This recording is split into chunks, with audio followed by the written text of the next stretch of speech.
ॐ अज्ञानतिमिरन्दस्य ज्ञानाञ्जनशलाकया चक्षुरुन्मीलितं येन तस्मै श्रीगुरुवे नमः। नमो ॐ विष्णुपादाय कृष्णपृष्ठाय भूतले श्रीमते भक्तिवेदांत स्वामी इति नामिने। नमस्ते सारस्वती देवी गौरवाणी प्रचारिणे निर्विशेष शून्यवादी पाश्चात्य देश तारिणे। जय श्री कृष्ण चैतन्य प्रभु नित्यानंद श्री अद्वैत गदाधर श्रीवासादि गौर भक्तवृंद। हरे कृष्णा कृष्णा कृष्णा हरे हरे, हरे राम राम राम हरे हरे। तो हरे कृष्णा, ये आप लोग देखते हैं, ये हरे नाम है, बहुत ही पावरफुल मंत्र है। इस युग का नहीं है, ये स्वयं भगवान का धाम से आया है, गोलोक का मंत्र है, इसलिए नित्य प्रति इसको हमको जाप करना चाहिए। हर एक भक्त को ही पर डे कम से कम जितना हो सके आपसे पॉसिबिलिटी है पर डे महामंत्र का जाप करिए, क्योंकि सारे दुख का निवारण करने का मात्र एक ही रास्ता है। जब तक हरिनाम नहीं करिएगा सारे दुखों से आप क्लेशित रहिएगा। बिकॉज इस जगत में उस दुखों से बचने का कोई भी रास्ता नहीं, एक ही रास्ता है, आप नाम जप करिए। नाम जप करिएगा तो आप कर्म, दुख का कारण क्या है? आपका कर्म बंधन, पूर्व जन्म का जो कर्म है तो वही आपको अभी अभी समय में दुख आगे दे रहा है। कोई व्यक्ति अभी, क्योंकि अभी हम लोग में इतना अत्यंत विश्वास आ गया है कि कुछ भी होता है तो हम किसी दूसरे को दोष देने लग जाते हैं, लेकिन वास्तव में ऐसा होता नहीं है। कि क्यों दुख से रिलेशन मेरा किसी और दूसरे से नहीं होता, दुख हमारा ही खुद का कर्म देता है। जैसे हम जैसा कर्म किए पूर्व जन्म में वैसा ही फल मिलेगा।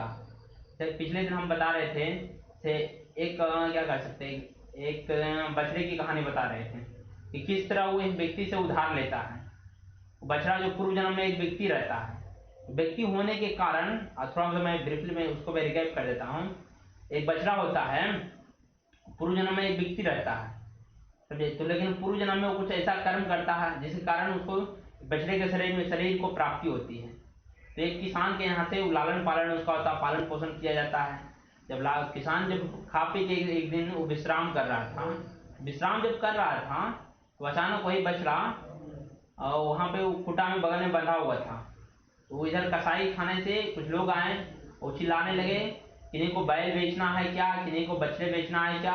इस तरह जब चिल्लाने लगे तो इसको, किसान को लगा भाई ये भी फालतू चीज़ है, ऐसा क्या करते हैं, इसको भी ले जाकर बेच देते हैं। ठीक है जी, अब क्या काम, जैसे नॉर्मली देखते हैं ना हम लोग घर गृहस्थी में भी बछड़े को रखते नहीं है, डायरेक्ट बेच देते हैं। तो वो भी सेम प्रोसेस से वो करके सोचे कि चलो भाई इसको हटा देते हैं। यही उनका दिमाग में ये भी थॉट उठा। तो इतना करके बोले भाई हाँ भाई मेरे को बेचना है। बोले कितना दाम भाई, तो दाम बताएं भाई आपको कितना पैसा मैं दूंगा।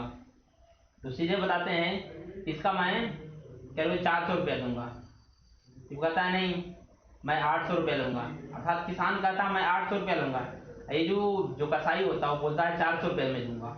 तो नहीं, राजी नहीं बनता है, तो सीधे वो चला जाता है, आगे बढ़ जाता है।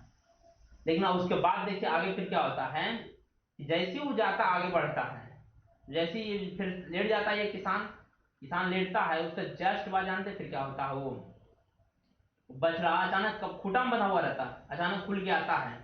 खुल के आते ही वो अपने मालिक का जो चद्दर होता है, जो गमछी होता है, जो ओढ़ के सोया हुआ रहता है किसान, उसको खींचने लगता है।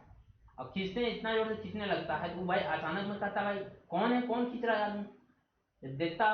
देखता भाई क्या कर सकता है, तो बछड़ा खुल के कैसे खुल के आ गया, वो आश्चर्य करता है। लेकिन ये आश्चर्य जो व्यक्ति था, जो बछड़ा था, वो आश्चर्य नहीं करता, वो खड़ा सामने होकर डट जाता है।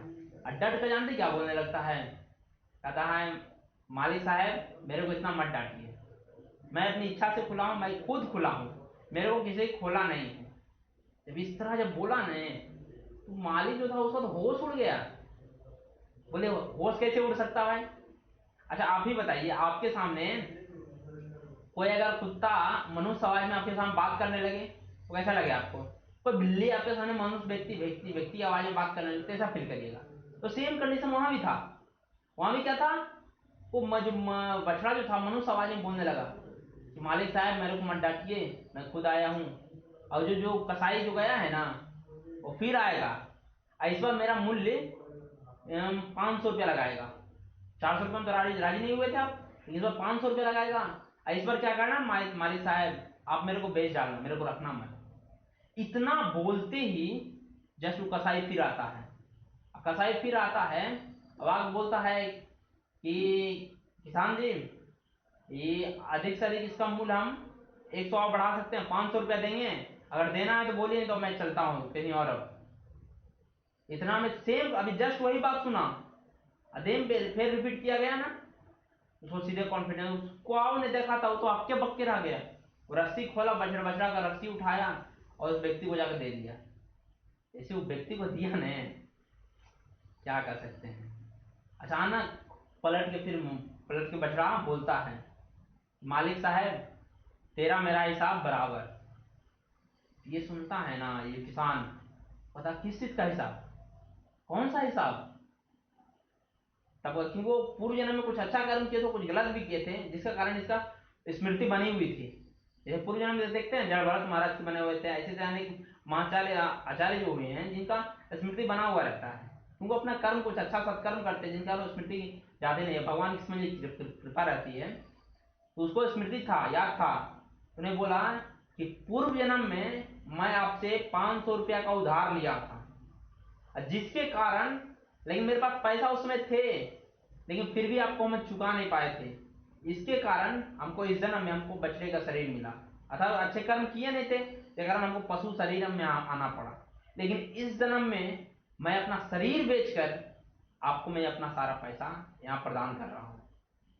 ये सुनते हैं ना, तो किसान जो हक्के बक्के रह जाता है। वो कहता हमको तो याद ही नहीं है। बोला आपको याद नहीं, बट मेरे को याद है, क्योंकि मेरे को चुकाना था, मैं अपना शरीर बेच के चुका दिया आपका। अब वो बोलता होता ठीक चलो भाई, इतना तो तुम मान लिए, तुम मेरा पैसा चुका दिया, ठीक है, मेरे को बता दिया तो मैं सेटिस्फाई हो गया। लेकिन उसका तुम्हारा उसमें साथ क्या संबंध है, जो कसाई के साथ, क्या कसाई का क्या दोष है, या इसमें तुम्हारा क्या दोष है जो तुम उसके साथ जा रहे हो। इतनी वो बछड़े बोलता, ये जो बात हो रहा है ना कन्वर्सेशन, किसान और व्यक्ति समझ, किसान और बछड़ा बोल रहा, ये दोनों समझ रहे हैं। और यहाँ से बोलता है कि ये मैं तुम्हारा पैसा लेकर मरा था, ये मेरा पैसा खाक मरा है। कौन? कसाई। बोला मैं, ये मेरा पैसा खाक मरा है, इसलिए तुम देखते रहना, मैं इसका घर पर जाऊंगा, इसका दरवाजे पर जाते ही मैं दम तोड़ूंगा, मतलब मैं मर जाऊंगा, ये मेरे अंडर में। तो मेरा हिस्सा बराबर हो जाएगा। बराबर, इसका पैसा मेरे माध्यम से तुमको मिल गया, तेरा मेरा हिसाब बराबर, मेरा इसका, अब मैं इसका मर, इसका द्वारे पर मर जाऊंगा, तो मेरा इसका हिसाब बराबर हो जाएगा। यहां देखिए हमको सीखने को मिलता है कि कर्म का सिद्धांत सेम वैसा होता है, जो जाता है फिर मर जाता है, लेकिन सेम यहाँ सिद्धांत कितना बहुत बड़ा है कि उसको अगर इस जन्म में उसको अगर बच जाता है, तो नेक्स्ट जन्म में भी उसको क्या करना पड़ता है, उसको फल को भुगतना पड़ता है, उससे बच नहीं पाएगा। कर्म का सिद्धांत बहुत गूढ़ है, बहुत गूढ़, बहुत सूक्ष्म है, इसको सब नहीं समझ सकता है। इसको समझने के लिए सबसे पहले आपको क्या होना पड़ेगा, अपने आप को जानना पड़ेगा कि हम शरीर नहीं, हम आत्मा है। ये अध्याय उसी पर पूरा डिपेंडेंट है, ताकि आप समझ सकते हैं भाई मैं शरीर में, मैं जिसके लिए शोक कर रहा हूं, मैं वो चीज है ही नहीं है। वास्तव में हम शरीर के लिए रात दिन मेहनत करते हैं और आत्मा के लिए मेहनत ही नहीं कर रहे हैं। और शरीर तो छूटते रहता है ना। देखिए पूर्व जन्म में आदमी था, लेकिन उसका कर्म एक्चुअली गलत कर दिया इस शरीर से, जिसके कारण उसको पशु का शरीर मिल जाएगा। हो सकता है अगला जन्म में, क्या पता, हम लोग अगर अगला जन्म में कीट पतंग मिलेंगे, कीट पतंग बनेंगे, या फिर जो सुगर बनेगा, भालू बनेंगे, क्या उस समय जाकर भक्ति आप कर सकते हैं? नहीं। अब चाहकर भी उसमें भक्ति नहीं कर पाइएगा। लेकिन समझिए कि भगवान का सौभाग्य नहीं हुआ, हमको ऐसा एसोसिएशन मिल रहा, संग मिल रहा। बोले ना दिन पर दिन जो कलयुग बच्चा है, आने वाला दिन में इतना विकराल कलयुग का रूप जब धारण करेगा ना, एक भजन करने वाला व्यक्ति नहीं मिलेगा, तरसते रह जाएगा। कलिकाल का ऐसा प्रभाव हो जाएगा ना, चारों ओर अधर्म ही अधर्म छा जाएगा, चारों ओर कुविचार, कुआचरण ही है, कुसंग का पूरा प्रभाव फैल जाएगा। एक मंदिर आपको दिखेगा ना, वैष्णव तो दिखेगा नहीं, तिलक धोती कुर्ता कंठित कहाँ गायब हो जाएगा पता ही नहीं चलेगा। अब ज्यादा दिन समय नहीं बचा, क्योंकि दिन पर दिन इतना रफ्तार से कलिकाल बढ़ता जा रहा है। लोग उसका काम ही है, कलयुग के चार ही काम है, इसलिए चार चार उसको पांव बताया गया है। जहां पे अब मद्यपान देखिए, दारू कितना खुलेआम भी बिक रहा है। आज देखिए हमारे शास्त्रों में देखिए ना, आज वो हमारे शास्त्रों को जो, जिसको अमृत कहा गया, शास्त्रों में इसको अमृत कहा गया, किसको? गौ माता के दूध को अमृत बताया गया है ना। लेकिन वो जो गौ माता का दूध दर दर, मतलब जो खास, अभी तो दूध भी इतना नकली बनाया जा रहा है, इतना नकली, पाउडर वाला दूध खाली। अब देख के देखिए ना कैसे बन रहा पाउडर का दूध, कैसे मतलब निर्माण कहीं किया जा रहा है। जो दूध हमको गौ माता माँ के शरीर से प्राप्त होता था, उस दूध का निर्माण किया जा रहा है। ऐसे खाइएगा कहाँ हो जाएगा, तो कहिएगा कम समय में हम बुढ़ापन हो रहा है, डायबिटीज हो रहा है, इतना शरीर में परेशान कष्ट हो रहा है, इतना बीमारी हो रहा है, कहाँ से हो रहा है? अब खान पान शुद्ध है ना, खाने पान शुद्ध नहीं होगा तो कैसे होगा? पहले हमारे जब कुछ समय आज से ना 20-30 साल पहले देखिए ना, कहाँ आज आजकल देखिए ना, कहाँ आजकल सुसाइड रेट इतना बढ़ा हुआ है। हाल कहीं भी आप सुनिए, पेपर उठाइए, न्यूज देखिए, पर डे किसका न मौत का खबर मिलेगा। आज यहाँ इतना लोग मर गए, आज यहाँ इतना मर गए, आज यहाँ इतना मर गए। लेकिन 30-40 साल पहले पूर्व के देखिए, हिस्ट्री देखिए तो कितना लोग आपको पता होगा भाई इतना सुसाइड कर लिया, इतना सुसाइड कर लिया, रेयर मिलता होगा।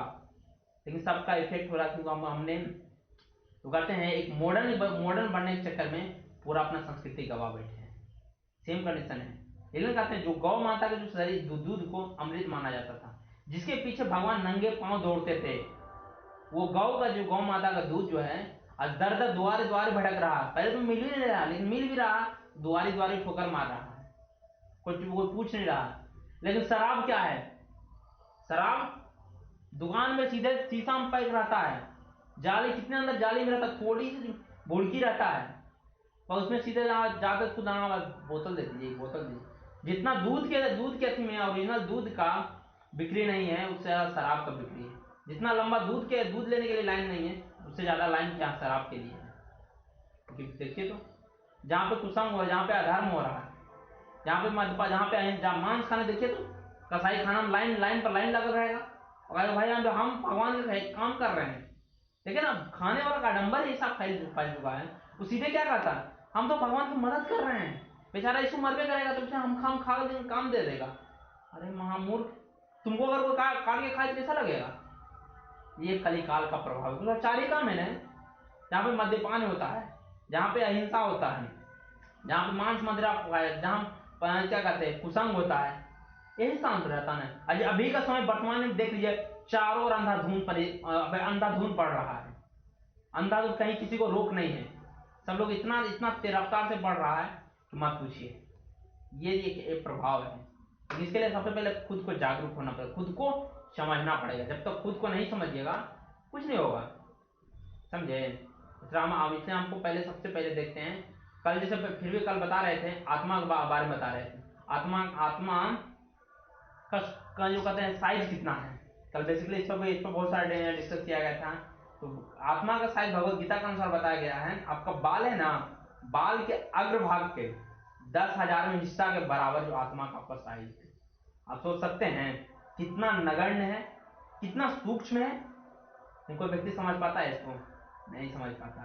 यही दुर्भाग्य है हम लोग का, यही दुर्भाग्य है। हम लोग अभी बोर्ड में आप कहते हैं हमको आत्मा दिखती नहीं है, हमको भगवान दिखते हैं। कैसे दिखेगा?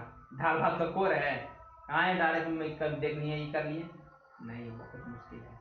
बोला नहीं कि भाई देखिए ना भाई, आपका बाल एक निकालिए, उसका 10,000वां भाग कहाँ जाएगा, कितना नगण्य, बहुत बहुत सूक्ष्म है। लेकिन हाँ, आप तब तो अगर भगवान के मर्जी के अनुसार समझना चाहिए तब इसको थोड़ा वो समझ सकते हैं।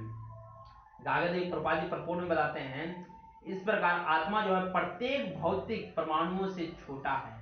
मतलब जो कहते हैं भौतिक जो परमाणु जो कहते हैं सबसे छोटा अणु होता है, अणु से भी वो छोटा होता है परमाणु होता है। तो परमाणु से भी छोटा कौन है? वो आत्मा का सूक्ष्म बताया गया। और वैसे एक नहीं, आत्मा अनेक है। आपको पता है आपको बॉडी में कितना आत्मा है? कभी गौर किए आप लोग? आपका शरीर में कितना आत्मा? आप लोग तो जानते होंगे हमारे शरीर में एक ही आत्मा है, जहां तक मेरे को लग रहा है। आत्मा आपका शरीर में लगता होगा एक ही आत्मा है, लेकिन नहीं, आपके शरीर में असंख्य आत्मा है। ठीक है, एक नहीं असंख्य आत्मा, हर एक जगह हाथ में भी आत्मा है, हर एक जो कहते हैं ना बॉडी में आपका आत्मा है। अब आत्मा याद बेसिकली बताया गया है शास्त्रों के अनुसार कि जब बारिश होती है ना, तो बारिश के बूंदों बूंद के माध्यम से ही आत्मा इस धरती पर आती है। तो धीरे धीरे कुछ ही जहाँ ऐसा योग मिलता है जहाँ वो लोग आ पाते हैं। अब उन लोग कहीं मिट्टी उट्टी में चलाती हो जाते हैं, लेकिन कण कण में इसलिए कहते हैं मिट्टी में जैसे जीव होता है, वहां भी पता क्या कह सकते हैं, वही आत्मा बारिश के माध्यम से जो आत्मा इस पृथ्वी पर आती है, तो कहीं कुछ जीव में चले जाते हैं। और जैसे जैसे कंडीशन रहता है सबको, मतलब डेस्टिनेशन पता रहता है हमको कहाँ जाना है। जहाँ कोई नाली का कीड़ा बन जाता है, कोई कहीं और बन जाता है, कोई फटिंगा बन जाता है, जहाँ कोई रेशम का कीड़ा बन जाता है, कोई तितली बन जाता है, कोई मक्खी बन जाता है, वो उसी के अनुसार अपना जहाँ जहाँ डेस्टिनेशन रहता है वहाँ सब फिट हो जाता है। 84 लाख की दुनिया में कोई ब्रिज हो जाता है तो कोई जगह छोटा सीड का निर्माण हो जाता है। वो बारिश के माध्यम से हमारा सोल इस धरती पर आता है। तो हमारे अंदर खास करके एक नहीं ऐसे असंख्य कण है, असंख्य आत्मा के कण है। ये जो है बहुत सूक्ष्म है। ये जो लघु आत्मा जो स्फुलिंग शरीर को शरीर के मूल आधार है, ये जो शरीर को चलायमान कर रहा है केवल आत्मा ही कर रहा है, इसके माध्यम से ये चल रहा है। आगे बताया जाता है इस स्फुलिंग के प्रभाव से सारे शरीर में उसी तरह व्याप्त रहता है जिस प्रकार किसी औषधि का प्रभाव व्याप्त रहता है। देखिए इसको बताया जाए तो भाई तुम समझिए भाई ये शरीर में हमारे कैसे रहता है। अब अगर बोला जाए कि हमारे शरीर ये आत्मा है, आप कहते हैं असंख्य है, पूरा शरीर में फैला हुआ आपका आत्मा कैसे फैला रहता है, हम लोग को डाउट होगा ना। लेकिन यहाँ बताया जा रहा है जैसे आपको जब औषधि खाते हैं, लेकिन प्रभुपाद जी कितना क्लियर बताए हैं कि आप औषधि खाते हैं, दवाई खाते हैं तो उसका प्रभाव कितना कहाँ रहता है, पूरा शरीर पर रहता है ना। क्या आपको कहीं हाथ में दवाई खाएं खाली हाथ में रहता है, नहीं, उसका जो प्रभाव है पूरा शरीर में रहता है। पूरा शरीर में होने के कारण हर एक जगह में तो खाते मुंह में एकदम पैर का दर्द रहता है, पैर में चोट रहता है, लेकिन मुंह में खाते हैं ठीक हो जाता है। इसका मतलब पूरा शरीर में वो विद्यमान हो गया था, उसका प्रभाव पूरा शरीर में चला जाता है। सेम कंडीशन यहाँ पे आत्मा के साथ ही है। आत्मा आत्मा जो कहते हैं पूरा शरीर में फैला हुआ है, दवाई पूरे शरीर में जैसा फैल जाता है सेम उसी प्रकार क्या कहते हैं आत्मा भी पूरा शरीर में फैल जाती है, आत्मा का प्रभाव। देखिए आगे आगे कहते हैं आत्मा की यह धारा, कहते हैं आत्मा की यह धारा, धारा कहने का तात्पर्य है विद्युत धारा, जो सारे शरीर में चेतना रूप में अनुभव करती है। जिस पर देखते हैं इलेक्ट्रिसिटी कितना फास्ट दौड़ता है, कितना फास्ट पूरा शरीर, किसी को अगर करंट मारता है, कहीं उंगली में करंट मारा कहाँ पूरा शरीर में झंझना देता है, तो पूरा फास्ट रिएक्शन होता है। जैसे आत्मा का भी वही काम है, वो जब से बॉडी में आता है फटफट काम करना, पूरा चेतना आ जाता है। और चेतना कब पता चलता है, जैसे कोई व्यक्ति जैसे इतना फास्ट जैसे चेतना बॉडी से आत्मा निकला, व्यक्ति डेड कुछ नहीं कर सकते हैं। लेकिन जैसे आत्मा उसके अंदर रहता है व्यक्ति कहता नहीं इसमें जान है। लेकिन कहते हैं यही आत्मा जो है अस्तित्व जो प्राण का डिपेंडेंट रहता है। हम कोई व्यक्ति जीवित है या मरा हुआ कैसे समझेंगे, कोई व्यक्ति जीवित है या मरा कैसे समझेंगे, जब तक उसके अंदर आत्मा है तब तक जीवित है। अर्थात वो आत्मा रहेगा तो उसमें अंदर चेतना रहेगा। विदाउट ऐसा कोई सोच सकते हैं जिसको भी कोई व्यक्ति के अंदर आत्मा नहीं है फिर भी उसको ऐसा चेतना है। चेतना कहने का तत्पर क्या है, चेतना मतलब क्या समझते हैं, कैसे समझेंगे हम इसके अंदर चेतना है। उसका मतलब वो सोच सकता है, बताइए उसका पहले श्वास चल रहा है, सबसे बड़ी बात तो पहले श्वास चल रहा है, उसका बॉडी में हलचल आ रहा है, कुछ सोच सकता है, पर इतना समझिए चेतना है। श्वास चल रहा है इसका मतलब या कुछ बोल पा रहा है, थिंकिंग कर पा रहा है, उसमें चेतना है उसके अंदर, इतना समझ सकते हैं। समझे नॉर्मली कहा जाता है भाई वो जीवित है, उसका अति मतलब जो कहते हैं श्वास आवागमन हो रहा है, इसका मतलब चेतना है उसकी। तो उस पर डिपेंड किस पर रहता है, चेतना आत्मा पर डिपेंड रहता है। आत्मा खत्म होता है चेतना डेड है। बॉडी में हलचल भी थोड़ा सा भी होता है, ऐसे हिला डोला नहीं, कुछ भी नहीं होता है, ये आत्मा का क्या कहते हैं मेन प्रभाव है। ले कहते हैं सामान्य व्यक्ति ये सब चीज समझ नहीं सकता है। जो कोई साधारण व्यक्ति चाहेगा हम ये सब समझ जाए वो भी संभव नहीं है। कहते हैं सामान्य से सामान्य व्यक्ति भी समझ सकता है या इसको समझने के लिए थोड़ा सा मेहनत की जरूरत पड़ेगा। आपको थोड़ा सा मेहनत की क्या जरूरत पड़ेगा, इसके लिए आपको एक काम तो करना पड़ेगा, क्या, थोड़ा सा शास्त्र को अध्ययन करना पड़ेगा। शास्त्रों के माध्यम से ही आप इसको थोड़ा बहुत समझ सकते हैं। विदाउट थोड़ा शास्त्रों का अध्ययन से आत्मा का समझ नहीं सकते। हम लोग सब कुछ चक्कर उसी का पड़ा हुआ है, हम लोग आत्मा को नहीं समझ पाए। आजकल जानते हैं क्या ट्रेंड चल चुका है, आत्मा मतलब हम लोग समझ चुके हैं आत्मा मतलब क्या समझते हैं आप लोग, भूत समझते हैं। हाँ भाई आत्मा है, ये प्रेत है, नहीं। अब बेसिकली आत्मा वही होता है समझे, बट हम लोग जो पढ़ रहे हैं वो आत्मा बॉडी के अंदर है तो आदमी सही काम कर, बॉडी से निकला तो जो प्रेत बन गया। ऐसा था एक नहीं हजारों प्रेत है, मत मुझे आस पास में पूरा पूरा घूमते रहता है समझे। एक नहीं, आप वायुमंडल को दिख रहा है ना, इसमें इतना कुछ भरा पड़ा है, इतना कुछ भरा पड़ा, आपको अगर एक दिव्य दृष्टि दिख जाए ना, आपको आकाश में इतना कुछ दिखेगा जो जो जितना जीव जंतु सब पीछे बनता है ना। आपको प्राचीन वरी नाम का राजा था, बहुत अपराध किया, लेकिन नारद मुनि अपने योग बल से उसको डायरेक्ट आकाश मूड़ी ऊपर दिख करवाए। अब मूड़ी ऊपर जैसे किया ना, उसको जितना पशु को मारा था सब गुर्रार को देख रहे थे उसको। देख के बोला ये हम लोग देख क्यों, हमको घूर क्यों रहे हैं, बोले तुमको घूर इसलिए रहे हैं तुमने इतने जीव को मारा है, ये बदला लेने के लिए तुम्हारा वेट कर रहे हैं।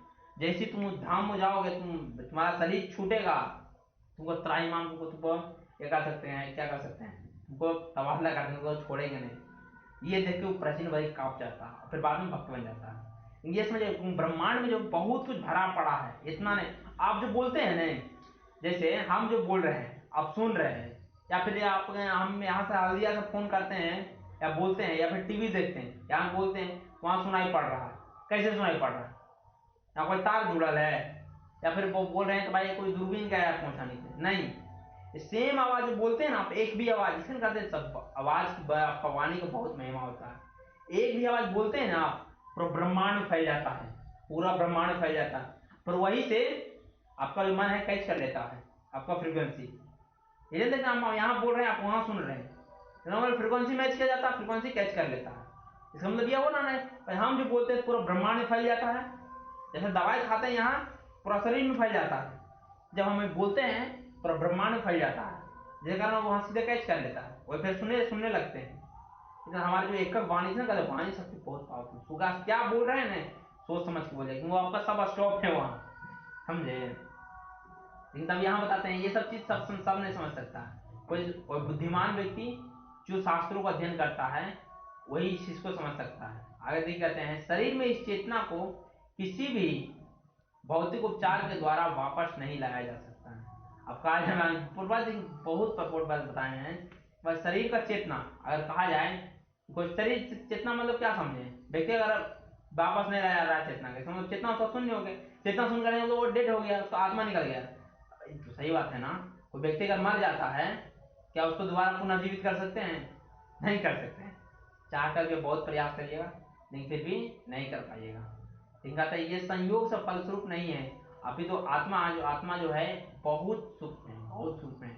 इसका विवेचन आगे फिर बताया गया है। इस शास्त्रों में ऐसा वर्णन आता है कि आत्मा बहुत ही अणु जो कहते हैं ना, अणु से बहुत ज्यादा शून्य है। लेकिन हाँ, जिसको वही समझ सकता बोले, जिसका बुद्धि है, जो शास्त्रों का अध्ययन करता है वही समझ सकता है। ये जो जानते हैं, इसको आत्मा के ऊपर हृदय के जो होते हैं उसको 5 तरह का लेयर इतने रहते हैं, उसी के भीतर ये स्थित रहता है। अगर कहते हैं देहधारी जीव पूरे शरीर अपने प्राण का विस्तार करता है। जो प्राण जो है आपका पूरा शरीर में फैलता है। जब आत्मा के 5 वायुओं के कलमश से शुद्ध कर लिया जाता है, तब इससे अत्यधिक प्रभाव प्रकट होता है। जब ये आत्मा सब शुद्ध हो जाएगा, जब भगवान की भक्ति जब करने लगेगा, तो आप आगे कुछ जागृत हो पाएगा। उसके पहले आप प्रयास करिएगा कि हम आत्मा को समझ लें, आत्मा को जान लें, तो नहीं हो पाएगा। लाख प्रयास करिए, नहीं हो पाएगा। तो आगे देखिए बताते हैं, ये सब कुछ विधि है। अगर आप भगवान की भक्ति करते हैं, नाम जप करते हैं, तो आप इस सब चीज को समझ सकते हैं। इससे मतलब इसके अंदर जो मोह है, तो आत्मा बहुत बड़ा मोह है, क्योंकि आत्मा चीज को समझना बहुत मुश्किल। क्योंकि देखिए आत्मा किसलिए मुश्किल कहा गया, क्योंकि ये जब समझ लेते हैं तो सारी दुनिया के सारे कष्ट का निवारण है। ये जान लीजिए, जैसे आत्मा के रहस्य को समझ गए, तो दुनिया के सारे कष्ट पर आप विजय हैं, आपको कोई पराजित नहीं कर सकता है। आगे प्रभाजी फिर इसी पर बताते हैं, इस प्रकार अनु आत्मा के सारे वैदिक साहित्य ने स्वीकारा है। प्रत्येक बुद्धिमान व्यक्ति अपने व्यवहारिक अनुभव से इसे प्रत्यक्ष रूप में अनुभव करता है। और हमारे जो शास्त्रों है, शास्त्र में बताया गया है कि आत्मा भी, उसको भी अब जाकर रिसर्च थोड़ा पता चला है, पर आत्मा नाम की चीज होती है। आत्मा एक कण है, अनु से भी वो छोटा है। इधर वो में बताया गया, अनुमान लगाया कि 10,000वें हिस्सा के बराबर है। इसको जानते टेस्ट किया गया था कि शरीर में, बॉडी में, शरीर में आत्मा शिव होता है। तो ऐसा किया गया था एक लेबोरेटरी में, एक व्यक्ति जब मरने वाला था ना, उसको एक मतलब कि आत्मा को रखा गया, क्या कर सकते हैं, शीशा के अंदर रखा गया, जिसमें बॉडी मरने वाला था, मरा नहीं था वो। अब देखते देखते देखा ना, जैसे वो आदमी डेथ हुआ ना, फटाक सुनी शीशा फट सुनी टूटा, शीशा सब फट सुनी टूटा, डायरेक्ट अंदर ध्यान हो गया। क्या निकला कुछ निकला पता नहीं। अब बैठ करके देखा, जितना कहते हैं साइज के 10,000 हिस्सा बराबर नहीं, वजन करके देखा ना, एज इट इज पहले जितना वजन था सेम वजन उतनी है। तो निकला क्या? देखते देखने निकला था, तो आत्मा ने दिखा था, मैं प्रकाश दिखा था, उतना इंद्रियां सक्षम नहीं है। लेकिन देखा वहां सीधा पैक था, सीधा फटा, सीधा फट के सीधे बाहर चला गया। ये क्या आत्मा का स्वरूप बताया गया। तब इसको वैदिक शास्त्रों ने स्वीकार किया है, नहीं आत्मा नाम की चीज होती है, जबकि हमारे साथ बहुत पहले बता रहा था, लेकिन क्या करते हैं, विश्वास नहीं होता है। इसलिए कहते हैं केवल मूर्ख व्यक्ति है जिसको समझ नहीं पाते हैं कि आत्मा जो है, कि आत्मा जो चेतना का काम करता है। आगे देखिए कहते हैं अणु आत्मा के प्रभाव से पूरे शरीर में व्याप्त होता है। मुंडकोपनिषद के अनुसार यह अणु आत्मा प्रत्येक जीव के हृदय में स्थित रहता है। चूंकि भौतिक विज्ञानी इस अणु आत्मा को मापने के लिए असमर्थ हैं, इसलिए उनसे क्या कर सकते हैं, कुछ अनुभव करते हैं कि यह आत्मा है। समझिए, देखिए यहाँ बता रहे हैं कि आत्मा जो है पूरा शरीर में व्याप्त है, ऐसा उनको उपनिषद में बताया गया है। लेकिन जो चूंकि वैज्ञानिक लोग हैं, इसको आत्मा को जो कहते हैं रियल माप करना असंभव था, माप नहीं कर पा रहे थे। लेकिन वो लोग क्या कर रहे हैं, एटलीस्ट प्रयास किए। क्या प्रयास किए? वह आत्मा का रियल में साइज क्या है, वह यह अनुमान के माध्यम से बताते हैं कितना, एक बाल के अग्रभाग के 10,000वें हिस्सा के बराबर ये क्या है, मेरा आत्मा का साइज है। ठीक है, जब इस प्रकार जब समझते हैं तो लगता है, नहीं कुछ लगता है कि आत्मा का चीज कितना कितना सूक्ष्म चीज है, बहुत गूढ़ चीज है, इसको समझना बहुत मुश्किल है। लेकिन जब भजन भक्ति करते रहेंगे, साधना करते रहेंगे, तो हम थोड़ा बहुत इसको समझ सकते हैं, वरना बहुत मुश्किल है आत्मा को समझना। अगर कहते हैं, इसलिए कहते हैं कुछ ही लोग इसको अनुभव कर पाते हैं, सब लोग नहीं करते हैं। क्यों? भगवान जानते, खुद बोले मम माया दुरति। भगवान कहते हैं मेरी माया है बहुत ज्यादा बलवान है, बहुत ज्यादा। जीव को भक्ति करने ही नहीं देता है, उसका काम है भक्ति से रोकना, माया का ड्यूटी है। क्यों? बिना माया, इसमें कहते टेस्ट लेती है। कई बार कहते हैं ना, भक्ति करते हैं हमको थोड़ा बहुत विघ्न आता, बहुत बाधा आ जाता, बहुत कष्ट होता है, वो माया टेस्ट लेती है। माया का काम है, जो भी भक्ति मारा है सबसे पहले उसको टेस्ट लो, उसको पहले नंबर जो भक्ति मारा पहले उसको कष्ट बहुत देती है, तो चाहते भाई भक्ति छोड़ दे, तो वो टेस्ट रहता है। और जैसे ही वो फिर उसको भक्ति फिर भी नहीं छोड़ पाता है, माया फिर सपोर्ट कर देती है, ठीक है तुम भक्ति करते रहो, तुमको अब कुछ नहीं करेंगे। लेकिन प्रारंभिक में जो कुछ भी भक्ति में आता है उसको देखिए बहुत ज्यादा कष्ट होता है, बहुत ज्यादा उसके जीवन में विघ्न होता है। ये माया की भक्ति जानते बहुत ऊंचा चीज है, सबको इसमें दिया नहीं जाता। भगवान देखिए आगे हम देखेंगे तो बताएंगे भगवान, अर्जुन ये भक्ति सब नहीं कर सकता मेरा, लाखों करोड़ों एक में कोई एक बिरला होता है, कोई मेरे जानने का जिज्ञासा करता, उसमें भी लाखों करोड़ में से कोई एक जान पाता हमको, उसमें हम लोग का कैटेगरी है। तो सकता है कितना दुनिया में बताए लाखों करोड़ लोग हैं ना, जो फुर्सत है क्या है, क्या भगवत गीता, क्या भागवत, क्या भगवान, कुछ फुर्सत नहीं है। भगवान का खुद बोलते हैं सब नहीं कर सकता है, जब तक जिस पर मेरी कृपा नहीं होगा कर ही नहीं सकता है। क्या कहते हैं, विशिष्ट आत्मा तो निस्संदेह परमात्मा के साथ साथ हृदय में रहता है, इसलिए शरीर की गतिविधियों की सारी शक्ति जो है शरीर से इसी भाग से उद्धृत होती है। और जो शरीर का जो शक्ति मिलता है वो कहाँ से मिलता है, स्वयं यहीं से मिलता है। कहाँ से? आत्मा से ही मिलता है, क्योंकि आत्मा परमात्मा दोनों साथ साथ रहते हैं। अगर व्यक्ति मरता है तो बताया ना 5 चीज निकलता है, तो 5 चीज निकल के चला जाता है। आगे देख बताते हैं, जो लाल रक्त गण जो कहते हैं फेफड़े से ऑक्सीजन ले जाते हैं, आत्मा से ही शक्ति प्राप्त करते हैं। और जो कहते हैं फेफड़ा के माध्यम से ऑक्सीजन हर एक अंग अंग में पहुंचाते हैं, वो भी शक्ति कौन देता है? आत्मा ही प्रदान करता है। अतः जब आत्मा इस स्थान से निकल जाता है तो कहते हैं रक्त उत्पादन होना बंद हो जाता है। और औषधि विज्ञान में रक्त कणों की महत्ता को स्वीकार करता है, किंतु यह निश्चित नहीं कर पाता है कि शक्ति का स्रोत आत्मा है। जो भी हो, औषधि विज्ञान यह स्वीकार करता है कि शरीर की सारी शक्ति उद्रा स्थल आत्मा हृदय है अर्थात आत्मा है। देखिए अब देखिए साइंस को इतना तक ये भले पता नहीं लगा पाया है भाई कि जो रक्त का जो प्रवाह होता है, जो ऑक्सीजन का जो प्रवाह होता है, वो वहां को उसको एनर्जी आत्मा ही प्रोवाइड करता है। ये अभी तक वो लोग पता नहीं लगा पाए, लेकिन उसको इतना तो पता चल गया साइंस को भी, आज का मॉडर्न साइंस है जिसको पता चल चुका क्या, आत्मा जो है शरीर का सेंटर है, शरीर का सेंटर है, शरीर का मूल है। हम लोग देखते हैं ना, मूल कैसे नहीं मानेंगे, जैसे आत्मा निकल जाता फिर क्या मेरा अस्तित्व कुछ पता चल पाता है? कोई अस्तित्व नहीं पता चलता। लेकिन आत्मा रहता तो मेरा अस्तित्व रहता। देखिए भाई ऐसे आपको सामने जितना दिख रहे हैं, अब मेरा बॉडी जैसी आत्मा निकलेगा, अब भाई ज्यादा नहीं, एक दिन बाद देखिएगा हम काम मिलेंगे, मिट्टी मिल जाएंगे, खाक कोई पहचानेगा नहीं। आत्मा है आपके सामने बोल रहे हैं, चिल्ला रहे हैं, बता रहे हैं, सब कुछ समझा रहे हैं। आत्मा निकलेगी बस डेड, मर गया। तो ये किसका खेल है? आत्मा का ही खेल है, समझे? इस प्रकार इस आत्मा का हृदय जो कहते हैं बहुत सूक्ष्म स्थल है, आज हम लोग यहीं एंड करते हैं, इसके आगे मैं हम लोग कल डिस्कस करेंगे। ठीक है, यहाँ तक any क्वेश्चन है? ठीक है, हरे कृष्णा।